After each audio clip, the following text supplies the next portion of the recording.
गणपती बाप्पा मोरया, मंगलमूर्ती मोरया. बाप्पाच्या कृपेने तुमच्या सर्व इच्छा मनोकामना पूर्ण हो. आज मी तुम्हाला सर्व पितृ अमावस्येची व पितृपक्षाची कथा सांगणार आहे. त्यामुळे व्हिडिओ स्किप न करता शेवटपर्यंत जरूर बघा. चॅनलवरती नवीन असाल तर चॅनल लाईक करा आणि सबस्क्राईब देखील करा. तसेच कमेंटमध्ये गणपती बाप्पा मोरया किंवा ओम पितृदेवताय नमः लिहायला विसरू नका, जेणेकरून आपल्याला भगवान श्री गणेशांचा व आपल्या पूर्वजांचा व पितरांचा आशीर्वाद हा नक्कीच प्राप्त होईल. पितृपक्षाची मी तुम्हाला एक अत्यंत महत्त्वपूर्ण कथा सांगणार आहे. एकदा भगवान श्री हरी विष्णू आणि माता लक्ष्मी क्षीरसागरात आपल्या आसनावर बसले होते.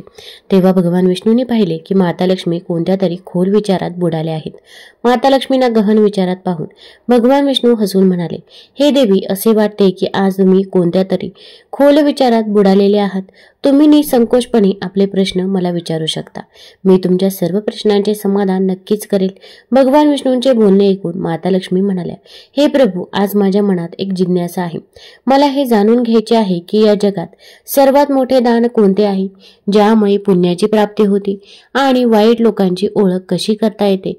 माणसे त्या लोकांना कसे ओळखू शकतात. तेव्हा भगवान विष्णू माता लक्ष्मींना म्हणाले, हे देवी, तुम्ही खरोखरच मानव जातीच्या कल्याणासाठी अत्यंत महत्त्वपूर्ण प्रश्न विचारले आहेत. हे प्रश्न मनुष्याच्या जीवनात अत्यंत मौल्यवान आहेत. म्हणून मी तुम्हाला तुमच्या या प्रश्नांची उत्तरे एका महत्त्वपूर्ण कथेद्वारे देईल. पण तुम्हाला ही कथा सुरुवातीपासून शेवटपर्यंत लक्षपूर्वक ऐकावी लागेल. तेव्हा माता लक्ष्मींनी उत्तर दिले, हे प्रभू, मी तुम्हाला वचन देते की मी ही कथा पूर्ण श्रद्धेने ऐकेन आणि या कथेचा प्रचार समस्त देवलोकात करेन. भगवान श्री हरी विष्णू देवी लक्ष्मींना सांगतात, हे देवी, एकदाची गोष्ट आहे. एका नगरात एक राजा राज्य करत होता. तो राजा खूपच बलशाली, वीर आणि अत्यंत बुद्धिमान होता. त्याचबरोबर तो धर्मपरायण आणि दयाळूही होता. त्या राजाची राणी ही संस्कारी आणि अत्यंत धार्मिक स्वभावाची होती. दोघे पती पत्नी भगवान भोलेनाथांचे परम भक्त होते. ते दोघे दररोज शिव मंदिरामध्ये जाऊन त्यांची पूजा अर्चा करत असत. हा त्यांचा रोजचा नियम होता. तो राजा आपले राज्य धर्मपूर्वक चालवत होता. त्याच्या राज्यात कोणीही व्यक्ती दुःखी नव्हती. उलट सर्व प्रजा सुख आणि वैभवाने संपन्न होती. त्यामुळे संपूर्ण नगरात सगळीकडे आनंदी आनंद पसरलेला होता. असेच दिवस जात होते. राजाचे वय वाढत चालले होते आणि त्यांच्या विवाहालाही अनेक वर्ष झाली होती. पण त्या राजाला मूल बाळ नव्हते. मात्र राजा या गोष्टीबद्दल जास्त चिंता करत नसे. तो निश्चिंत होऊन आपल्या प्रजेच्या सुखदुःखाची काळजी घेत असे आणि प्रजाही त्याच्यावर खूप प्रेम आणि त्याचा सन्मान करत होती. एकदाची गोष्ट आहे. तो राजा रोजच्या प्रमाणे आपल्या पत्नीसोबत भगवान शिवाच्या मंदिराकडे जात होता. तेव्हा अचानक त्याने पाहिले की एका घरासमोर एक स्त्री झाडू मारत आहे. राजा आणि राणी जेव्हा त्या स्त्रीच्या घराजवळून गेले तेव्हा ती स्त्री राजाला पाहताच आपला चेहरा फिरवून वेगाने घरात निघून गेली. त्या स्त्रीचे असे वागणे पाहून राजाला अजिबात बरे वाटले नाही. राजा त्यावेळी आपल्या राणीसोबत भगवान भोलेनाथांची पूजा करण्यासाठी मंदिरात जात होता. म्हणून त्याने त्या स्त्रीला काहीही म्हटले नाही आणि थेट मंदिरात पोहोचून भगवान शिवांची पूजा अर्चा केली. पूजेनंतर राजा राणीसोबत महालात परतला. पण महालात पोहोचल्यावर राजाने आपल्या एका सैनिकाला बोलवले आणि त्याला आदेश दिला की नगराच्या बाहेरील भागात राहणाऱ्या त्या स्त्रीला आपल्यासोबत महालात घेऊन ये. लक्षात ठेव, तिला काहीही सांगू नकोस की तिला का बोलवले आहे. फक्त तिला तू माझ्याकडे घेऊन ये. भगवान विष्णू कथा पुढे सांगताना म्हणतात, हे देवी, राजाचा आदेश मिळताच तो सैनिक लगेच त्या महिलेच्या घरी पोहोचला. त्यावेळी त्या महिलेचा पतीही घरी नव्हता. मग तो सैनिक त्या स्त्रीच्या घराचा दरवाजा ठोठवू लागला. काही वेळाने त्या महिलेने दरवाजा उघडला. समोर राजाचा सैनिक उभा पाहिला. ती महिला आश्चर्यचकित झाली आणि विचारले, काय झाले, तुम्ही माझ्या घरी का आला आहात. त्या महिलेचे बोलणे ऐकून राजाचा सैनिक तिला म्हणाला, चल माझ्यासोबत. महाराजांनी तुला राजमहालात बोलवले आहे. त्यांना तुझ्याशी काही बोलायचे आहे. हे ऐकून ती महिला मनात विचार करू लागली, शेवटी महाराजांचा आदेश आहे, तो टाळता येणार नाही. मला राजदरबारात जावेच लागेल. त्यानंतर तो सैनिक त्या स्त्रीला घेऊन राजमहालात पोहोचला. महालात पोहोचल्यावर ती महिला राजाला प्रणाम करते आणि म्हणते, हे महाराज, आपण मला अचानक राजमहालात का बोलवले आहे. माझ्याकडून काही चूक झाली आहे का. त्या स्त्रीचे बोलणे ऐकून राजा म्हणाला, तू मला एक गोष्ट सांग. आज सकाळी जेव्हा मी आणि माझी पत्नी भगवान शिवाच्या मंदिरात जात होतो तेव्हा तू मला पाहून आपला चेहरा फिरवून घेतलास आणि आपल्या घरात धावून गेलीस. आता तू मला पाहून असे का वागलीस. तेव्हा ती महिला निर्भयपणे राजाला म्हणाली, हे महाराज, तुम्ही मला मृत्यूदंड दिला तरी चालेल, मला काही एक हरकत नाही, पण मी सत्यच सांगेन. तुमच्या महालात मोठे मोठे विद्वान पंडित आहेत. जर मी चुकीचे बोलले तर तुम्ही त्यांना विचारू शकता. आपल्या नगरात असे मानले जाते की जो कोणी सकाळी सकाळी तुमचा चेहरा पाहतो त्या व्यक्तीचा पूर्ण दिवस खराब जातो, कारण तुम्ही निपुत्रिक आहात. तुम्हाला अजूनही संतान प्राप्ती झालेली नाही. याच कारणामुळे मी तुमचा चेहरा पाहून माझा चेहरा फिरवला होता आणि घरात निघून गेले होते. त्या महिलेचे असे बोलणे ऐकून राजा आश्चर्याने थक्क झाला. तो मनात विचार करू लागला, ही महिला तर अगदी खरे बोलत आहे. जर एखाद्या नगराच्या राजाला संतान नसेल तर हे त्याच्या प्रजेसाठी अजिबात शुभ मानले जात नाही. त्यानंतर राजा त्या महिलेला परत घरी जाण्याची परवानगी देतो. मग राजा आपल्या मनात विचार करू लागतो की आता मला भगवान शिवाच्या मंदिरात जाऊन संतान प्राप्तीसाठी यज्ञ करायला हवा. असा विचार करून तो राजा आपल्या कक्षात परत येऊन राणीला म्हणतो, हे प्रिये, आपल्या नगरातील लोक आपला चेहरा पाहणेही पसंत करत नाही, कारण आपल्याला अजूनही संतान नाही.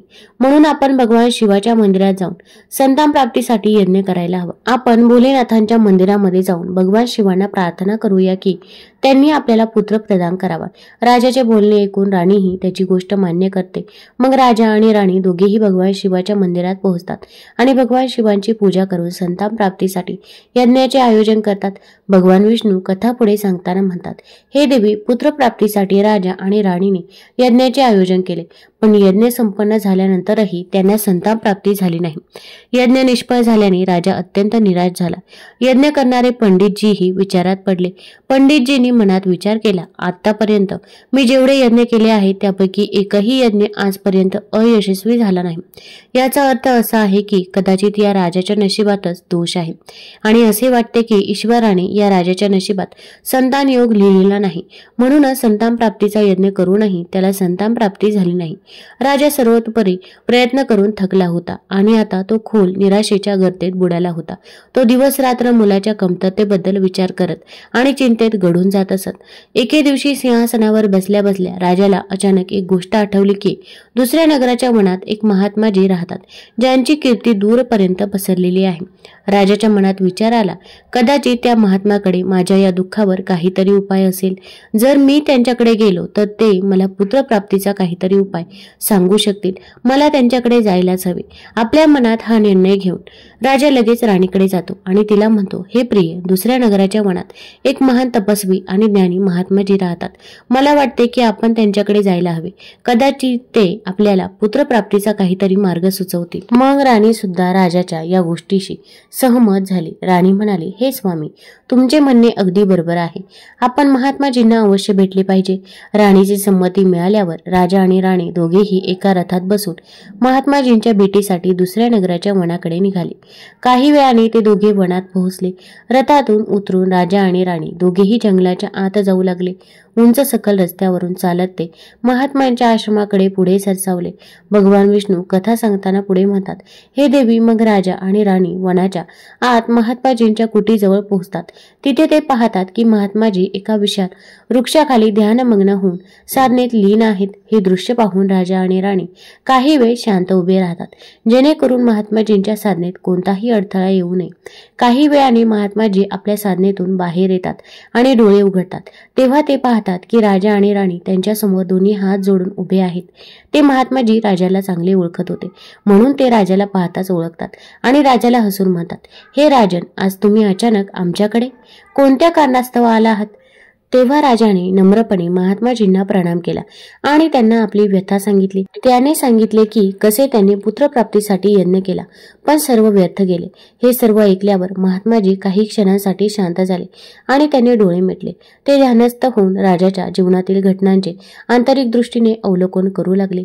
काही वेळाने महात्माजींनी डोळे उघडले आणि गंभीर स्वरात म्हणाले, राजन, मी तुझ्या जीवनातील एक असे सत्य पाहिले आहे जे ऐकून तुला कदाचित वाईट वाटेल. तुझ्या मागील जन्मात केलेल्या एका पापाचे फळ या जन्मात तुझ्या नशिबावर भारी पडले आहे. तू मागील जन्मात एक असे घोर पाप केले होते ज्याच्या परिणामी या जन्मात तुझ्या नशिबात संतान प्राप्तीचा योग नाही. याच कारणामुळे तुझे सर्व प्रयत्न निष्फळ होत आहे. भगवान विष्णू कथा सांगताना पुढे म्हणतात, हे देवी, महात्माजींचे बोलणे ऐकून राजा त्यांच्या पाया पडला आणि विनवणी करत म्हणाला, हे गुरुवर्य, कृपा करून असे म्हणू नका. तुम्हीच आमच्या दुःखावर काहीतरी उपाय सुचवा. राजाची ही व्याकुळता पाहून महात्मा महात्माजींनी त्याला आधार देऊन आपल्या पायावरून उठवले आणि म्हणाले, हे राजन, एवढी अधीरता तुला शोभत नाही. तू एका वैभवशाली नगराचा राजा आहेस आणि तुझ्या डोळ्यात हे अश्रू अशोभनीय आहे. मी आता तुला तुझ्या या त्रासातून बाहेर पडण्याचा उपाय सांगतो, जो केल्यावर तुला नक्कीच पुत्राची प्राप्ती होईल. एवढे बोलून ते महात्माजी आपल्या कुटीच्या आत जातात आणि थोड्या वेळाने हातात एका वाटीत खीर घेऊन बाहेर येतात.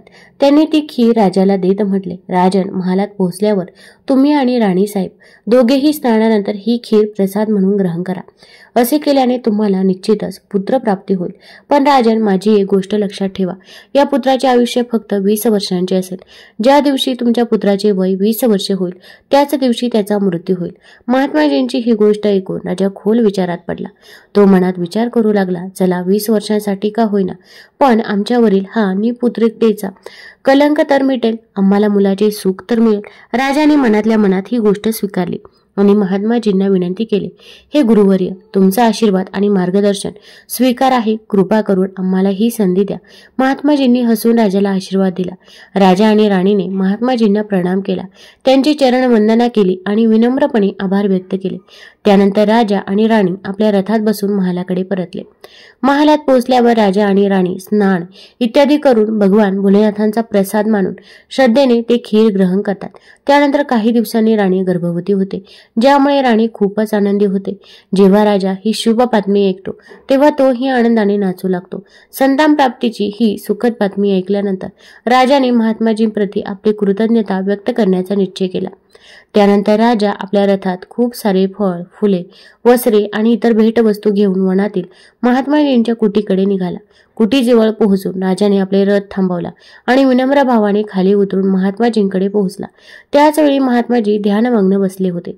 राजाने त्यांच्याजवळ जाऊन सर्व वस्त्रे, फळे, फुले त्यांना समर्पित केली आणि खूप आदराने प्रणाम करत म्हणाला, हे गुरुवर्य, तुमच्याच कृपेने आम्हाला संतान प्राप्तीचे सुख मिळणार आहे, म्हणून तुम्ही माझी ही छोटीशी भेट कृपा म्हणून स्वीकारा. महात्माजी राजाच्या विनम्रतेने आणि कृतज्ञतेने खूप प्रसन्न झाले. त्यांनी राजाची भेट स्वीकारून त्याला आशीर्वाद दिला आणि म्हटले, राजन, तुझ्या भक्तीने, संकल्पानेच तुझे जीवन फळले आहे, ते अनमोल आहे. जा, तुझी संतान गुणवान आणि धर्मनिष्ठ हो. त्यानंतर राजाने महात्माजींचा आशीर्वाद घेऊन त्यांच्याकडून निरोप घेतला आणि आपल्या रथात बसून परत महालाकडे प्रस्थान केले. महालात परत येऊन राजा खूप आनंद साजरा करतो. भगवान विष्णू कथा सांगताना पुढे म्हणतात, हे देवी, असेच दिवस जात होते. अखेरीस तो शुभ दिवस आला. तेव्हा राजाच्या घरी एका पुत्राचा जन्म झाला. पुत्राच्या जन्माने महालात जणू आनंदाची लहर आली होती. राजाने पुत्रप्राप्तीच्या आनंदात संपूर्ण नगरात उत्सव साजरा केला. महाल फुलांनी आणि रंगीबेरंगी वस्त्रांनी सजवला. पुढे राजाचा पुत्र आपल्या वडिलांच्याच गुणांचे प्रतीक बनून मोठा होऊ लागला. तो आपल्या वडिलांप्रमाणे धर्मनिष्ठ, आत्मध्यानी, पराक्रमी, शौर्यवान आणि भक्तीचे गुण प्रकट करू लागला, ज्यामुळे राजाचे हृदय गर्वाने भरून जायचे. शौर्यवीरचे गुण आणि आचरण पाहून सर्वांना खात्री होती की तो एक दिवस आपल्या वडिलांप्रमाणे महान राजा बनेल. जसजसा वेळ गेला, राजाचे हृदय गर्व आणि आनंदाने भरून गेले. संतान सुखाच्या प्राप्तीने त्याच्या सर्व चिंता जणू नाहीशा झाल्या होत्या आणि तो आपल्या मुलामध्ये संपूर्ण जगाचा आनंद शोधू लागला. राजा मुलाच्या प्रेमात इतका बुडाला की तो ही महत्वाची गोष्टही विसरून गेला की त्याच्या मुलाचे आयुष्य फक्त 20 वर्षांचे आहे.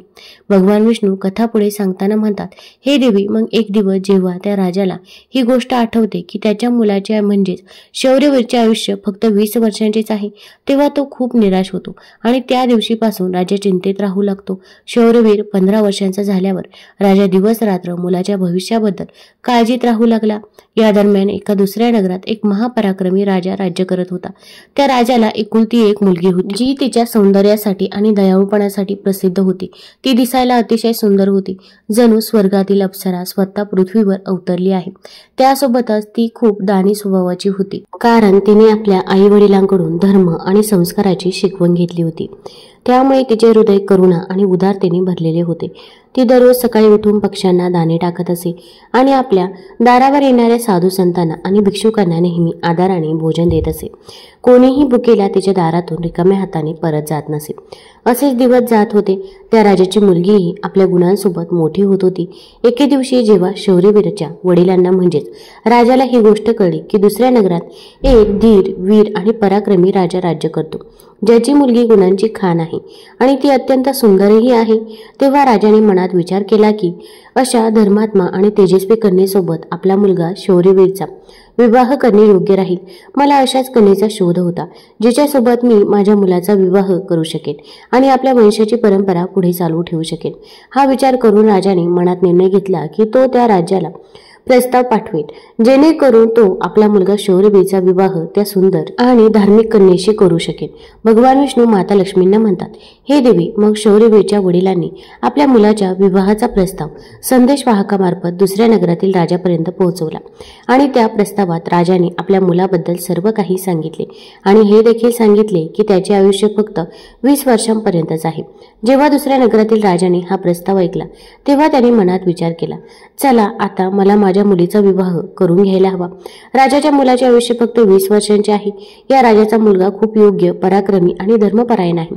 जरी त्याचे भविष्य अनिश्चित असले, जर त्याच्या घरी एखादा मुलगा जन्माला आला तर त्याचा वंश पुढे वाढत राहील, ज्यामुळे माझी मुलगीही आपल्या मुलासोबत सुखी राहील. कदाचित असेही होऊ शकेल की माझी मुलगी खूप धार्मिक आणि दानशूर आहे, त्यामुळे तिच्या पतीचे आयुष्य वाढेल आणि त्याचा मृत्यू टळेल. या विचारांना मनात ठेवून त्या राजाने शौर्यवीरच्या विवाहाचा प्रस्ताव आनंदाने स्वीकारला. मग काही दिवसातच शुभ मुहूर्तावर शौर्यवीरचा त्या राजकुमारीसोबत विवाह झाला. ती राजकुमारी केवळ सुंदरच नव्हती, तर खूप दयाळू स्वभावाची होती. तिने आपल्या लहानपणापासूनच हा नियम ठेवला होता की जोपर्यंत ती एखाद्या भुकेल्या किंवा असहाय्य प्राण्याला भोजन देत नाही, तोपर्यंत ती स्वतः अन्न ग्रहण करत. तिच्या आईवडिलांनी तिला सेवा आणि दानाची भावना शिकवली होती आणि तिने ती आपल्या जीवनाचा अविभाज्य भाग बनवली होती. विवाहानंतर राजकुमारी हा नियम तिच्या सासरीही चालू राहिला. दररोज सकाळी ती महालाच्या दारात जाऊन गरजू लोकांना भोजन देत असे आणि आपल्या हाताने त्यांना अन्नदान करत असे. तिची ही दयाळूपणाची भावना पाहून महालातील सर्व लोक तिचा खूप आदर करू लागले. त्यासोबतच राजा आणि राणी तिच्या या स्वभावामुळे भावनिक होत असत. हळूहळू असाच वेळ जात होता आणि प्रत्येक जाणाऱ्या दिवसासोबत शौर्यवीरचे वयही वाढत होते. राजा आणि राणी मनातल्या मनात काळजीत होते की त्यांचा मुलगा आता आपल्या जीवनाच्या अंतिम वेळेकडे वाटचाल करत आहे. त्यांना महात्माजींची ती भविष्यवाणी नेहमी आठवत असे की शौर्यवीरचे आयुष्य फक्त 20 वर्षांचीच असेल. हे दुःखद सत्य फक्त राजा आणि राणीलाच माहीत होते. त्यांनी ही गोष्ट कोणालाही सांगितली नव्हती, जेणेकरून महालात चिंतेचे वातावरण निर्माण होऊ नये. जसजसे शौर्यवीरचे वय 20 वर्षांच्या जवळ येत होते, तसतसे राजा आणि राणीच्या हृदयाचे ठोके वाढत होते. आपल्या मुलावरील त्यांचे प्रेम आणि मोह इतके जास्त होते की ते इच्छित असूनही या चिंतेतून मुक्त होऊ शकत नव्हते. भगवान विष्णू कथा पुढे सांगतात, हे देवी, मग तो दिवसही येतो जेव्हा शौर्यवीरच्या जीवनाचे फक्त 3 दिवस शिल्लक राहतात. राजा आणि राणीचे मन दुःखाने भरून जाते. राजा वारंवार मनात विचार करू लागतो, आता मी काय करू? माझा मुलगा 3 दिवसांनी माझ्यापासून कायमचा दूर जाईल. असा काही उपाय नाही का ज्यामुळे मी त्याला वाचवू शकेन?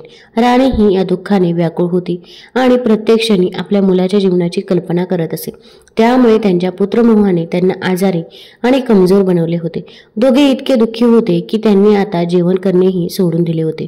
परंतु आपली पीडा त्यांनी कोणासमोरही व्यक्त केली नाही. त्यांना नको होते की महालातील लोक त्यांच्या मुलाच्या मृत्यूची गोष्ट ऐकून दुःखी व्हावेत आणि चिंतेत पडावेत. म्हणून सकाळ होताच राजा व राणी आपल्या चिंतेने आणि दुःखाने व्याकुळ होऊन भगवान भोलेनाथांच्या मंदिरात बसून त्यांची पूजा अर्चा करू लागले. ते दोघे भगवान भोलेनाथांना प्रार्थना करत म्हणाले, हे प्रभू, कृपा करून आम्हाला पुत्राच्या मृत्यूचे दुःख सहन करण्याची शक्ती द्या. आम्हाला माहीत आहे की ज्याच्या नशिबात जे लिहिलेले असते ते कोणीही बदलू शकत नाही, ते होणारच. पण आमच्यासाठी हा काळ खूप कठीण आहे. दुसरीकडे राजकुमार शौर्यवीरची पत्नी आपल्या दैनंदिन धार्मिक कामामध्ये व्यस्त होती. रोजच्या प्रमाणे ती भुकेल्या, गरीब आणि निराधारांना भोजन देत होती, पक्ष्यांना दाणे टाकत होती आणि गरजूंना मदत करत होती. त्याचवेळी पितृपक्षाचा काळ चालू होता. तिला आपल्या पतीच्या आयुष्याबद्दल काहीही माहीत नव्हते, त्यामुळे ती निश्चिंत होऊन आपल्या कामात मग्न होती. मग तो शेवटचा दिवसही आला ज्या दिवशी शौर्यवीरचे आयुष्य पूर्ण होणार होते. त्याचा मृत्यू होणार होता. दरम्यान यमलोकात यमराजांनी पाहिले की आज राजकुमार शौर्यवीरच्या मृत्यूचा दिवस आहे. त्यांनी लगेच आपल्या 2 प्रमुख दूतांना बोलवले आणि त्यांना आदेश दिला, जा आणि राजकुमार शौर्यवीरचे प्राण त्याच्या शरीरातून काढून आपल्यासोबत यमलोकात घेऊन या. पण लक्षात ठेवा की त्याचा मृत्यू एका विशेष कारणाने व्हायला हवा. त्याचा मृत्यू सापाच्या दंशानेच होईल. जेव्हा साप राजकुमार शौर्यवीरच्या पायाला एकामागून एक 2 वेळा दंश करेल तेव्हाच त्याचे प्राण आमच्याकडे येऊ शकतील. यासाठी तुम्ही दोघे एका सापाकडे जाऊन त्याला राजकुमार शौर्यवीरच्या मृत्यूसाठी प्रेरित करा. यमराजांच्या आदेशानुसार ते दोघे दूत यमलोकातून पृथ्वीवर जाण्यासाठी तयार झाले. भगवान विष्णू माता लक्ष्मींना म्हणतात, हे देवी, ते दोघे यमदूत राजकुमार शौर्यवीरचे प्राण घेण्यासाठी आकाश मार्गाने पृथ्वी लोकावर पोहोचतात आणि आपल्या मायेच्या प्रभावाने एका सापाला शौर्यवीरला मारण्यासाठी प्रेरित करतात. त्या सापाने मनात विचार केला की आज मला राजमहालाच्या सुंदर बागेत प्रवेश करायला हवा आणि तिथे फिरायला हवे. मला पाहायचे आहे की राजमहालाची बाग कशी आहे. मग कोणत्याही अडथळ्याशिवाय तो साप हळूहळू महालाच्या बागेत प्रवेश करतो. योगायोगाने ही तीच बाग होती जिथे राजकुमार शौर्यवीर दररोज फिरायला येत असे. त्याच वेळी यमराजांचे 2 दूत राजमहालाच्या बागेच्या दाराजवळ उभे राहिले. ते दोघे बागेच्या आतल्या हालचाली लक्ष ठेवून होते. काही वेळाने राजकुमार शौर्यवीर त्या बागेत फिरायला येतो. राजकुमार शौर्यवीरला सापाची तिथे असण्याची जाणीव नव्हती आणि तो आपल्या विचारात हरवून बागेत फिरू लागतो. तेव्हा ते दोघे यमदूत मनात विचार करतात, आता थोड्याच वेळात राजकुमार शौर्यवीरचे आयुष्य संपण्याची वेळ जवळ येईल. आम्ही त्या क्षणाची वाट पाहत आहोत. जेव्हा हा साप राजकुमाराला आपला दंश मारेल तेव्हा आम्ही त्याचे प्राण घेऊन यमलोकात परत जाऊ. जेव्हा ते दोघे दूत हा विचार करत होते तेव्हाच काय होते की एका दुसऱ्या नगरात एक निर्धन ब्राह्मण राहत होता. त्या ब्राह्मणाची एक मुलगी होती जिचा त्याने वेळेवर विवाह करून दिला होता. पण दुर्दैवाने तिच्या मुलीचा पती एक दुष्ट प्रवृत्तीचा व्यक्ती होता, जो खूप मद्यपान करत असे, जुगार खेळत असे आणि परस्त्रियांसोबत संबंध ठेवत असे. इतकेच नाही तर तो आपल्या पत्नीला नशेत असताना नेहमी मारहाण करत असे आणि तिला घरातून बाहेर काढू इच्छित होता. त्याच्या या सवयीमुळे गरीब ब्राह्मणाची मुलगी खूप दुःखी आणि पीडित राहू लागली होती. पण ती गरीब ब्राह्मणाची मुलगी जेव्हा आपल्या पतीसोबत काही काळ राहिली तेव्हा एक दिवस ती गर्भवती झाली. म्हणून एक दिवस तिने आपल्या पतीच्या मारहाणीला कंटाळून त्याला सोडून ती आपल्या वडिलांच्या घरी आपल्या माहेरी आली. ती डोळ्यात अश्रू आणून आपल्या वडिलांना म्हणाली, बाबा, आजपासून मी माझ्या पतीसोबत राहू शकत नाही, कारण तो मला रोज मारहाण करतो आणि माझा अपमान करतो. मी त्याच्या या वागण्याला कंटाळून त्याला सोडून माहेरी आले आहे. मला क्षमा करा, पण आता मला माझ्या माहेरीच राहायचे आहे. तिचा बाप आता खूप वृद्ध झाला होता आणि आता त्याच्या कमाईचे कोणतेही ठोस साधन नव्हते, ज्यामुळे त्याला दररोज नगरातील वेगवेगळ्या घरामध्ये जाऊन भिक्षा मागावी लागत होती, जेणेकरून तो कसा तरी आपले आणि आपल्या कुटुंबाचे पोट भरू शकेल. कथा सांगताना पुढे म्हणतात, हे देवी, जेव्हा त्याच्या मुलीचा गर्भकाळ पूर्ण झाला तेव्हा तिने एका सुंदर मुलाला जन्म दिला. पण जन्म दिल्यानंतर तिला खूप भूक लागली. तिला अन्नाची गरज होती. प्रसूतीनंतर भूक अनेक पटीने वाढते, म्हणून ती आपल्या वडिलांकडे अन्न मागू लागली. दुर्दैवाने तिचे वडील सकाळपासूनच भिक्षेसाठी नगरात गेले होते, पण रोज रोज भिक्षा मागत असल्यामुळे त्या दिवशी कोणीही त्यांना भिक्षा दिली नाही. भगवान विष्णू कथा सांगताना पुढे म्हणतात, हे देवी, गरिबी कोणत्याही मनुष्यासाठी एक सर्वात मोठा शाप आहे आणि ती त्याच्या आत्मसन्मानासाठी आणि अस्तित्वासाठी अत्यंत वेदनादायी असते. दुसरीकडे त्या गरीब ब्राह्मणाला कोणीही अन्न दिले नाही, म्हणून तो रिकाम्या हातानेच घरी परत आला. इकडे त्याची मुलगी भुकेने खूप व्याकुळ झाली होती. जेव्हा वृद्ध ब्राह्मण निराश होऊन रिकाम्या हाताने घरी परतला आणि त्याच्या मुलीने त्याला अन्नाशिवाय येताना पाहिले तेव्हा ती दुःखी होऊन रडत आपल्या वडिलांना म्हणाले, बाबा, आता माझ्याकडून भूक सहन होत नाही. पुन्हा 3 दिवस झाले आहेत आणि मी अन्नाचा एक कणही खाल्लेला नाही. आता असे वाटते की भुकेमुळे माझे प्राणच निघून जातील. पण जर तुम्हाला भिक्षेत काही मिळाले असेल तर मला खायला द्या, नाही तर माझे प्राण जातील. तेव्हा तिचा वृद्ध पिता आपल्या मुलीला सांत्वन देत म्हणाला, मुली, मी थोड्याच वेळात परत येतो. मी आता दुसऱ्या नगरात जाईन आणि तिथल्या राजाच्या महालाच्या दारात जाऊन भिक्षा मागेन. जर तिथून मला काही मिळाले तर मी लगेच तुझ्यासाठी घेऊन येईन. आपल्या मुलीला हे सांगून वृद्ध ब्राह्मण तेथून निघाला. इकडे राजकुमार शौर्यवीरची पत्नी, जी रोज गरिबांना भोजन देत असे, त्या दिवशी त्या नगरातील राजा आणि राणी दोघेही खूप आजारी पडले होते, कारण पुत्रमोहामुळे ते खूप चिंतित होते. आणि शौर्यवीरची पत्नी राजाच्या पूर्वजांना पिंडदान व अन्नदान करत होती. त्यामुळे आज तिने राज्यातील सर्व गरिबांना भोजन दिले होते आणि तिने आता आपल्या पतीच्या जेवणाचे ताट सजवून ठेवले होते की जेव्हा तिचा पती बागेतून परत येईल तेव्हा ती त्याला जेवायला देईल, कारण तिचा पती आपल्या आई वडिलांजवळ बसून त्यांची सेवा करून बागेत फिरायला गेला होता. भगवान विष्णू कथा पुढे सांगतात, हे देवी, इकडे तो वृद्ध ब्राह्मण राजमहालाच्या दारावर पोहोचतो. जेव्हा राजकुमाराच्या पत्नीने त्याला पाहिले तेव्हा तिच्या मनात त्या वृद्ध ब्राह्मणाबद्दल दया उत्पन्न झाली. त्यानंतर तो वृद्ध ब्राह्मण त्या राजकुमाराच्या पत्नीकडे पाहून विनम्रपणे म्हणाला, हे कन्ये, जर मला यातून थोडे भोजन मिळाले तर तुझे मोठे उपकार होतील. राजकुमाराच्या पत्नीला त्या ब्राह्मणाचे बोलणे ऐकून त्याच्यावरती खूप दया आली. तिने विचार केला, हा तर कोणीतरी गरीब ब्राह्मण आहे जो भुकेला आहे आणि माझ्याकडे थोडे अन्न मागत आहे. असा विचार करून राजकुमारीची पत्नी त्याला भोजन देण्यासाठी तयार झाली. पण अचानक ती मनात विचार करू लागली, हे भोजन तर मी माझ्या पतीसाठी ठेवले आहे. जर मी त्याला हे भोजन दिले तर माझे पती काय खातील? कारण आता फक्त तिचा पती जेवायचा शिल्लक राहिला होता आणि तेवढेच अन्न उरले होते. पण पुढच्या क्षणी तिने विचार केला, माझे पती तर अजून बागेत फिरायला गेले आहे. तोपर्यंत मी हे भोजन या गरीब ब्राह्मणांना देऊन टाकते आणि जेव्हा माझे पती परत येतील तेव्हा मी त्यांच्यासाठी नवीन भोजन बनवेन. या भुकेल्या ब्राह्मणाची मदत करणे अधिक आवश्यक आहे आणि आजच्या दिवशी जर हा ब्राह्मण इथून रिकाम्या हाताने गेला तर मी केलेल्या पितरांचा स्वयंपाक निष्फळ ठरेल आणि राजाच्या पूर्वजांना मोक्ष मिळणार नाही. मनात हा विचार करून राजकुमाराच्या पत्नीने आपल्या पतीसाठी ठेवलेले भोजन त्या भुकेल्या ब्राह्मणाला दिले. त्यानंतर तो ब्राह्मण जेवणाचे ताट घेऊन घाईघाईने आपल्या नगराकडे निघाला आणि ते भोजन घेऊन आपल्या घरी आला. त्याची मुलगी 3 दिवसांपासून भुकेली होती. तिने 3 दिवसांपासून काहीही खाल्ले नव्हते आणि तिच्या चेहऱ्यावर भुकेची वेदना स्पष्ट दिसत होती. दुसरीकडे राजकुमार शौर्यवीर, जो बागेत फिरायला गेला होता, आपल्या कक्षाकडे परत येत होता. बागेच्या बाहेर उभे असलेले यमदूत राजकुमाराचे प्राण घेण्यासाठी तयार होते आणि एक सापही यमराजांच्या मायेने प्रेरित होऊन तिथेच फिरत होता. ते दोघे यमदूत मनात विचार करत होते, बस आता काही क्षण बाकी आहे आणि जसा साप राजकुमाराला आपला दंश मारेल तसे आम्ही राजकुमाराचे प्राण घेऊन यमलोकात परत जाऊ.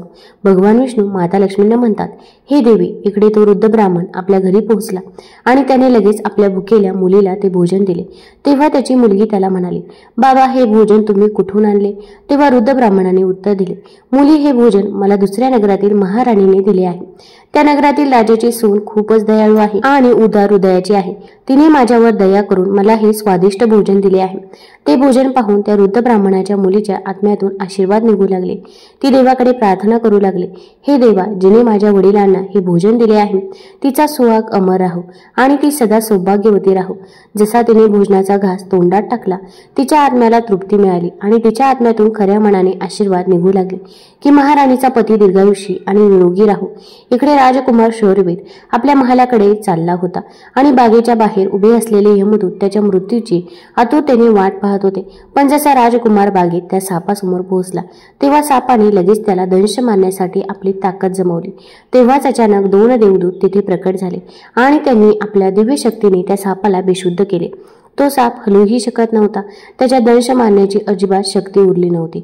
यावर तो साप मनात विचार करू लागला, हे मला काय झाले? आत्ताच तर मी या राजकुमाराला दंश मारणार होतो आणि आता मी स्वतःच चालण्यास असमर्थ आहे. त्याच्या लक्षात येत नव्हते की हे सर्व कसे आणि का होत आहे. भगवान विष्णू माता लक्ष्मींना म्हणतात, हे देवी, हे सर्व त्या ब्राह्मणाच्या भुकेल्या मुलीच्या आशीर्वादाचा प्रभाव आहे जो तिने भोजन करताना दिला होता. ज्या आशीर्वादाच्या शक्तीमुळेच ते देवदूत तिथे येऊन उभे राहिले होते. त्यानंतर ते देवदूत यमराजांच्या त्या दूतांना म्हणतात, हे यमदूत, तुम्ही या राजकुमाराचे प्राण घेऊ शकत नाही. ज्याप्रमाणे शाप परिणाम दाखवू शकतो त्याचप्रमाणे आशीर्वादही फलदायी होऊ शकतो. आता राजकुमार आणि सापाच्या मध्ये ते 2 देवदूत आशीर्वाद रूपी भिंत बनून उभे होते आणि राजकुमारीचे दान मृत्यूच्या वेळेला पुढे जाऊ देत नव्हते. मग ते यमदूत त्या देवदूतांना म्हणतात, हे देवदूतांनो, तुम्ही सर्व इथून परत जा आणि आम्हाला आमचे काम करू द्या, कारण आमचा उद्देश या राजकुमाराचे प्राण घेऊन यमलोकात परत जाणे आहे. तेव्हा देवदूतांनी दृढतेने उत्तर दिले, नाही यमदूतांनो, असे कधीही होऊ शकत नाही. आम्ही असताना हे अशक्य आहे, कारण आम्हाला स्वतः भगवान शिवांनी इथे पाठवले आहे. दोन्ही पक्षांमध्ये वाद सुरू झाला आणि मग हा वाद हळूहळू युद्धात बदलला. देवदूतांच्या अद्वितीय शक्तीसमोर यमदूत असहाय्य झाले आणि हार मानून यमलोकात परत गेले. यमलोकात पोहोचून यमदूतांनी यमराजांना सांगितले, हे यमराज, आम्ही त्या राजकुमाराचे प्राण घेऊ शकलो नाही. तेव्हा यमराज आपल्या येत्या दूतांना म्हणतात, ही कशी विडंबना आहे? तुम्ही लोक रिकाम्या हाताने का परत आलात? यमराजांचे बोलणे ऐकून यमदूत यमराजांना म्हणतात, हे महाराज, आम्ही त्या राजकुमाराचे प्राण घेण्यासाठी गेलो होतो, पण अचानक कुठून तरी 2 देवदूत आमच्या समोर येऊन उभे राहिले आणि त्या दोघांसमोर आमची कोणतीही शक्ती कामी आली नाही. यमराज हे ऐकून विचारात पडले आणि म्हणाले, अशी कोणती मोठी शक्ती आहे जी त्या राजकुमाराच्या मृत्यूच्या मार्गात अडथळा बनत आहे? मग ते यमदूत यमराजांना म्हणतात, हे महाराज, एक तर त्याच्या दानाची शक्ती आणि आशीर्वादाची शक्ती ज्याने देवदूतांना आणखी शक्तिशाली बनवले आहे. तेव्हा यमराज आपल्या दूतांना म्हणतात, मला असे वाटते की हे कार्य तुमच्याकडून होणार नाही. तुम्ही लोक राहू द्या. मला आता स्वतः पृथ्वी लोकावर जाऊन त्या राजकुमाराचे प्राण घ्यावे लागतील. भगवान विष्णू कथा सांगताना पुढे म्हणतात, हे देवी, मग आपल्या दूतांना एवढे सांगून यमराज स्वतः पृथ्वी लोकावर पोहोचतात आणि त्या राजाच्या महालाच्या बागेत प्रकट होतात. तिथे त्या देवदूतांना यमराज म्हणतात, हे देवदूतांना, तुम्हाला माहीत नाही का की विधीचे विधान अटळ आहे. जेव्हा कोणाचे आयुष्य पूर्ण होते तेव्हा त्याला यमलोकात जावेच लागते आणि या राजकुमाराचे हे आयुष्य आता पूर्ण झाले आहे, म्हणून मी स्वतः त्याचे प्राण घ्यायला आलो आहे. तेव्हा देवदूतांना यमराजांना म्हटले, हे प्रभू, तुम्ही आम्हाला सांगा की ब्रह्माजी आणि विष्णूंनाही शापाचा प्रभाव सहन करावा लागला होता. जर शापाचा मान ठेवला जाऊ शकतो तर आशीर्वादाचा मान का ठेवला जाऊ शकत नाही? या राजकुमाराला भुकेलेल्यांना भोजन देण्याचा आशीर्वाद प्राप्त आहे. त्या देवदूतांचे बोलणे ऐकून यमराज त्या देवदूतांना म्हणतात, तुम्ही लोक सत्य बोलत आहात, पण आता मला काय करावे लागेल? तेव्हा ते देवदूत यमराजांना म्हणतात, हे प्रभू, तुम्ही या राजकुमाराचे आयुष्य 100 वर्षे करून टाका. त्यानंतरच तुम्ही या राजकुमाराचे प्राण घेण्यासाठी येऊ शकतात आणि हाच भगवान शिवांचाही आदेश आहे. त्या देवदूतांचे बोलणे मानून यमराजांनी राजकुमार शौर्यवीरचे आयुष्य 100 वर्षे केले आणि ते यमलोकात परत गेले. भगवान विष्णू म्हणतात, हे देवी, अशा प्रकारे एका भुकेलेल्याला भोजन देण्याच्या पुण्यामुळे त्या राजकुमाराचा मृत्यू टळला आणि त्याचे आयुष्यही वाढले. याच कारणामुळे म्हटले जाते की पितृपक्षात कमीत कमी एका व्यक्तीला तरी अन्नदान केले पाहिजे. अन्नदान हे सर्वात मोठे दान आहे. एका भुकेल्याला दिलेले अन्न अश्वमेध यज्ञाच्या फळासारखे असते. भगवान विष्णू माता लक्ष्मींना म्हणतात, हे देवी, आता तुम्हाला तुमच्या सर्व प्रश्नांची उत्तरे मिळाली असतील. तेव्हा माता लक्ष्मी भगवान श्री हरी विष्णूंना म्हणतात, हे प्रभू, आज तुम्ही मला अमूल्य ज्ञान प्रदान केले आहे आणि माझ्या सर्व प्रश्नांचे समाधानही केले आहे, म्हणून मी तुम्हाला विश्वास देते की मी या कथेचा विस्तार संपूर्ण जगामध्ये अवश्य करेन. सर्व पितृ अमावस्या श्राद्ध पक्षामध्ये खूप महत्त्वाची आहे. पूर्वजांना निरोप देण्याची ही शेवटची तारीख आहे. जर एखाद्या व्यक्तीला कोणत्याही कारणामुळे श्राद्ध तिथीला श्राद्ध करता येत नसेल किंवा श्राद्धाची तारीख माहीत नसेल तर सर्व पितृ श्राद्धाच्या अमावस्येच्या दिवशी श्राद्ध करता येते. तर याचे देखील खूप महत्त्व आहे. देवांचे पूर्वज अग्निश्वात जे सोमपत लोकात राहतात त्याची मुलगी मानसी अच्छोदा नावाच्या नदीच्या रूपात वसली होती. मत्स्य पुराणात अच्छोद सरोवर आणि अच्छोदा नदी यांचा उल्लेख आढळतो, जी काश्मीरमध्ये आहे. एकदा अच्छोदाने 1000 वर्षे तपश्चर्या केली, ज्यामुळे अग्निश्वात आणि बहिष्पत आपले इतर पितृगण अमावसूंसह अच्छोदाला वर देण्यासाठी अश्विन अमावस्येच्या दिवशी प्रकट झाले. त्याने अच्छोदाला सांगितले की मुली, तुझ्या तपश्चर्याने आम्ही सर्व खूप आनंदी आहोत, म्हणून तुला जे हवे ते माग. पण अच्छोदाने तिच्या पूर्वजांकडे लक्ष दिले नाही आणि ती अत्यंत तेजस्वी पितृ अमावसूंकडे पाहत राहिली. पूर्वजांकडून वारंवार आग्रह केल्यावर ती म्हणाली, प्रभू, मला खरोखर वरदान द्यायचे आहे का? यावर तेजस्वी पितृ अमावसू म्हणाले, हे अच्छोदा, वरदानवर तुझा परिपूर्ण हक्क आहे, म्हणून संकोच न करता सांग. अच्छोदा म्हणाली, प्रभू, जर तुम्हाला मला वरदान द्यायचे असेल तर मला तत्क्षण तुमच्यासोबत रमण करून आनंद घ्यायचा आहे. अच्छोदाचे हे वचन ऐकून सर्व पितृ संतप्त झाले. त्याने अच्छोदाला शाप दिला की ती पितृलोकातून पडून पृथ्वीवर जाशील.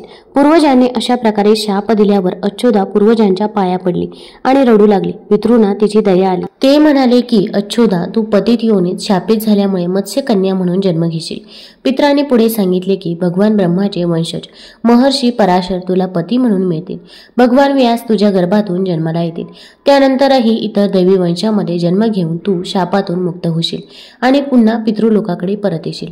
पूर्वजांनी असे म्हटल्यावर अच्छोदा शांत झाली.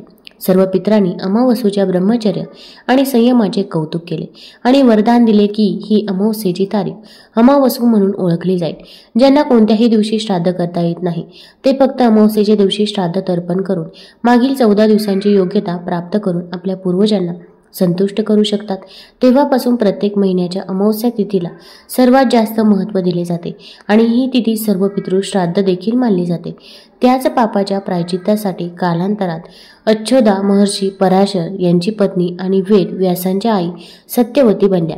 नंतर ती महासागराची अंशभूत शंतनूची पत्नी बनल्या आणि 2 पुत्र चित्रांगद आणि विचित्रवीर्य यांना जन्म दिला.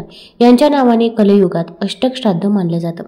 तुम्हाला जर या कथा आणि ही माहिती आवडली असेल तर चॅनल लाईक करा, सबस्क्राईब करा, कमेंटमध्ये ओम पितृदेवताय नमः लिहायला विसरू नका आणि हा व्हिडिओ आपल्या मित्रपरिवारासोबत जरूर शेअर करा. धन्यवाद.